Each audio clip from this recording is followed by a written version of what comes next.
पश्चिम बंगाल के राज्यपाल थे।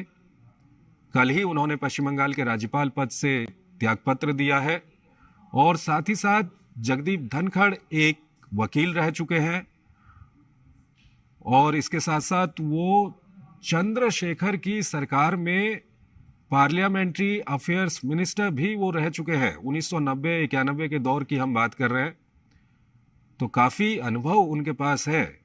राज्यपाल का उनके पास अनुभव है, उनके पास केंद्र में मंत्री पद का अनुभव है। केंद्र में खासकर अगर हम मंत्री पद की बात करें तो पार्लियामेंट्री अफेयर्स मिनिस्टर वो रह चुके हैं और अगर वो उपराष्ट्रपति बन जाते हैं तो उनको राज्यसभा के संचालन की जिम्मेदारी भी उनकी होगी। राज्यसभा के सभापति भी वो बनेंगे,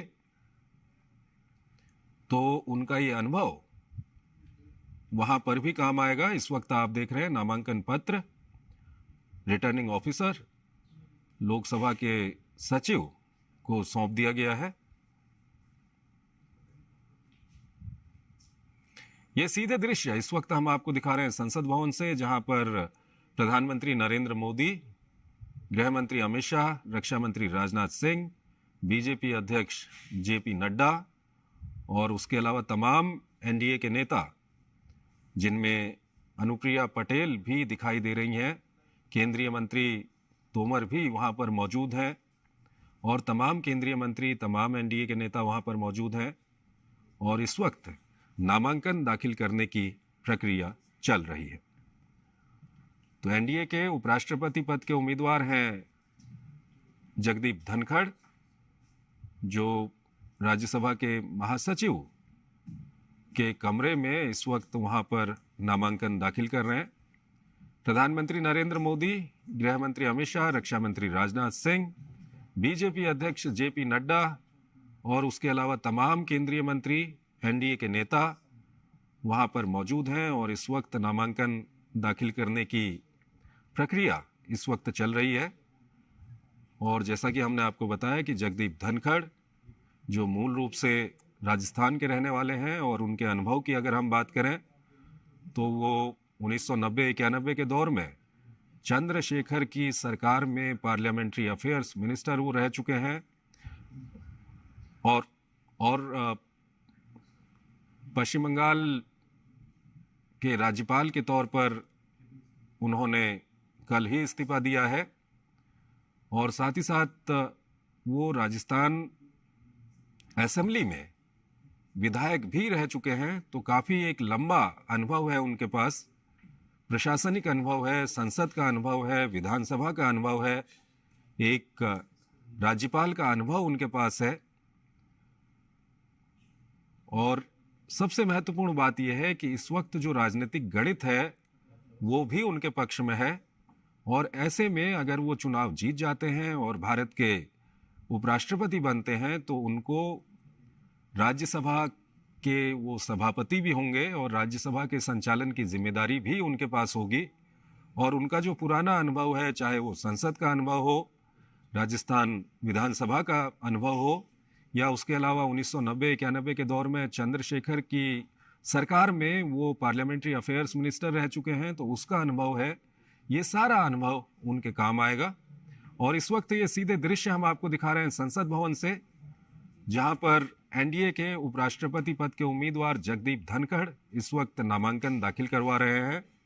प्रधानमंत्री नरेंद्र मोदी वहां पर मौजूद हैं, गृह मंत्री अमित शाह, रक्षा मंत्री राजनाथ सिंह, बीजेपी अध्यक्ष जेपी नड्डा और तमाम जो एनडीए के नेतागण और केंद्रीय मंत्री हैं वो वहां पर मौजूद हैं। तो ये सीधे दृश्य इस वक्त हम आपको दिखा रहे हैं। काफी महत्वपूर्ण आज का दिन है। आज एक तरफ राष्ट्रपति पद के लिए चुनाव चल रहा है संसद में और देश के तमाम राज्यों की विधानसभाओं में राष्ट्रपति पद के लिए मतदान चल रहा है, जिसमें एनडीए की तरफ से द्रौपदी मुर्मू और विपक्ष की तरफ से यशवंत सिन्हा उम्मीदवार हैं। वहीं उपराष्ट्रपति पद के लिए भी नामांकन यहां पर दाखिल कर दिया गया है। तो इस वक्त आप देख सकते हैं नामांकन दाखिल करने की ये प्रक्रिया इस वक्त चल रही है। प्रधानमंत्री खुद वहां पर मौजूद हैं और प्रधानमंत्री के अलावा गृह मंत्री, रक्षा मंत्री और तमाम जो एनडीए के नेता हैं, बीजेपी के अध्यक्ष वहां पर मौजूद हैं। और आपको बता दें कि विपक्ष की ओर से मार्गरेट अल्वा को उपराष्ट्रपति पद का उम्मीदवार बनाया गया है।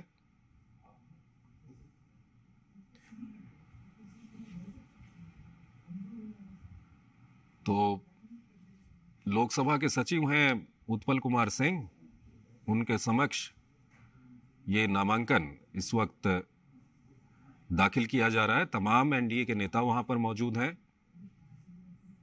खुद प्रधानमंत्री वहां पर मौजूद हैं, गृह मंत्री अमित शाह, रक्षा मंत्री राजनाथ सिंह, बीजेपी अध्यक्ष जेपी नड्डा, ये सभी लोग वहां पर मौजूद हैं। और आप देख सकते हैं कि उपराष्ट्रपति पद के जो उम्मीदवार हैं एनडीए के, जगदीप धनखड़, वो भी यहाँ पर मौजूद हैं। जगदीप धनखड़ इससे पहले पश्चिम बंगाल के गवर्नर थे और कल ही उन्होंने पश्चिम बंगाल के गवर्नर पद से इस्तीफा दिया है। और उनके पूर्व के राजनीतिक जीवन पर अगर हम नज़र डालें तो संसद सदस्य रह चुके हैं, वो राजस्थान विधानसभा में सदस्य रह चुके हैं। साथ ही साथ 1990-91 के दौर में चंद्रशेखर के मंत्रिमंडल में वो पार्लियामेंट्री अफेयर्स मिनिस्टर रह चुके हैं। तो उनका ये तमाम जो अनुभव है, वो अनुभव अगर वो चुनाव जीत जाते हैं, जो संख्या बल है, जो गणित है, वो पूरी तरह से उनके पक्ष में है इस वक्त। और अगर वो चुनाव जीत जाते हैं और भारत के उपराष्ट्रपति बनते हैं तो राज्यसभा के संचालन की जिम्मेदारी भी उनके पास होगी। और उनका जो पिछला अनुभव है, चाहे वो एक विधायक के रूप में रहा हो या एक सांसद के रूप में रहा हो या संसदीय कार्य मंत्री के तौर पर उनका अनुभव रहा हो, 90-91 के दौर में जब चंद्रशेखर के मंत्रालय में वो चंद्रशेखर के मंत्रिमंडल में वो संसदीय कार्य मंत्री थे, तब का उनका अनुभव, ये सब अनुभव उनका है जो काफ़ी उनके काम आने वाला है। इस वक्त आप देख रहे हैं नामांकन की प्रक्रिया वहाँ पर चल रही है। उत्पल कुमार सिंह लोकसभा के सेक्रेटरी जनरल हैं, उनके समक्ष ये नामांकन वहाँ पर दाखिल किया जा रहा है। और विपक्ष की ओर से मार्गरेट अल्वा को उपराष्ट्रपति पद का उम्मीदवार बनाया गया है। और जो अभी तक खबर मिल रही है उसके अनुसार मंगलवार को, यानी कि कल, वो अपना नामांकन दाखिल करेंगे। फिलहाल नामांकन दाखिल करने के बाद एक जो रिसीप्ट की पर्ची दी जाती है, वो पर्ची इस वक्त दे दी गई है। और आप देख सकते हैं प्रधानमंत्री का अभिवादन स्वीकार कर रहे हैं जगदीप धनखड़। तो एक महत्वपूर्ण पल है।